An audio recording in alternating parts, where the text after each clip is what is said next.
سرتا بخيراتني يوم على بعض كان لكن سبارك بهاتن تانبو إلى درباري تندو تجي أفرتان استهموتان دعوة دكين بوستان تانبو جاني باقي شهيدان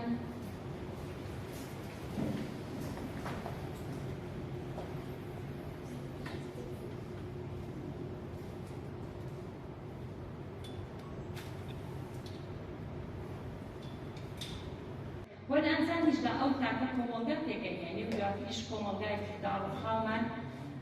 بود استبرد بينها هم ويقع كواتبو بدستنان أمان زكاني جنان أمان زي كومونجا بيوستا بهمو لايك سجنان سبيوان آزاد الباس همو دستنا ودستيكر هوي بدستناني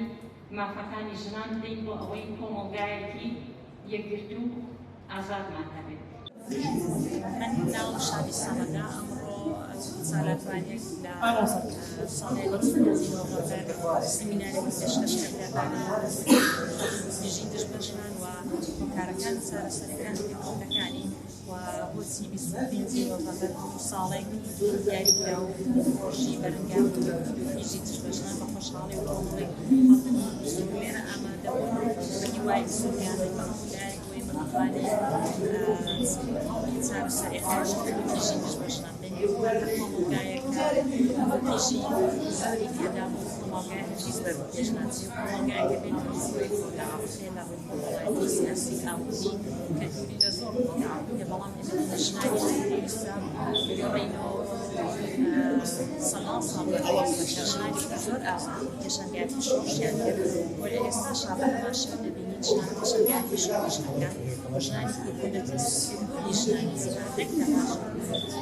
ما شاء الله زيادة مكان وعندنا مثلا إذا يشتغل كان يكون معين بشكل يشتغل صار وعشان يكون يشتغل أبيت وما تكره وبميزة عزيزنا كريم الأسطوانة ده بيشتغل شيء أربعة مرات كان يكون لواني أحيانا كمان عندنا أعزاء وما نقول لواني أمور يزور كان ينتشر بكشتيش نابطة كان ينتشر ينسى هو يسميه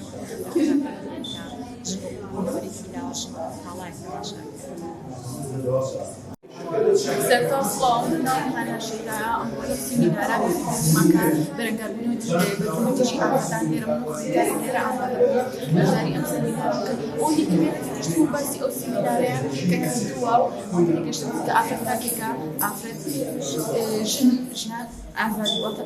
أفرد كيكا ولا أساتو بدي إما ما تاكيكي تومي أكيد أفرد نبي من توني ما نعرفش طبعا لكنا بس إذا كان أفرد كذا من أفرد كشوشان أفرد وتعافر ديروا كذي أو غلا أو كذلاني كذا شخص كان أو شون تتواني بارجاي تفهم كذا تتواني بارجاي تشكل أو أنزل أو أنت رديك خفوا كذا أنزل بس تدرك خوانا بوي أو أنت تتواني بوي كجاني بقى من يرد بس أفرد كذا مية تنتهي سكان بيبقى بويش كذا نوع بكاي أفرد كلني أفرد بيبقى أو أفرد جاتا كان شقا مكان دبي تقول قلبي دبي باسي اكزاجريشن مش زعلت بس بقول ثاني مسبيت ما كان مثلا ثاني عمرو بليك بقول حاجه ما اسمعني في جوج يعني افكار تبي تطلع كتير هيك باسي باسي افكار طبعا هذا اقتباس وقتها تو نبي او كتير افريك كثير افريك نبي نمر سوداني نبي وايد حاجه كنا مش بيت افريك بيت الدرو ده حاجه مش بيت ده وايد بكي كما تماري بخوي بيت ده بخوي برد كده بيصاب بس انا ممكن اساعده بس الدروني خوي ده افريك ظابط بس خوي ده تواني خوش بتعرف خوش برد بكار بويا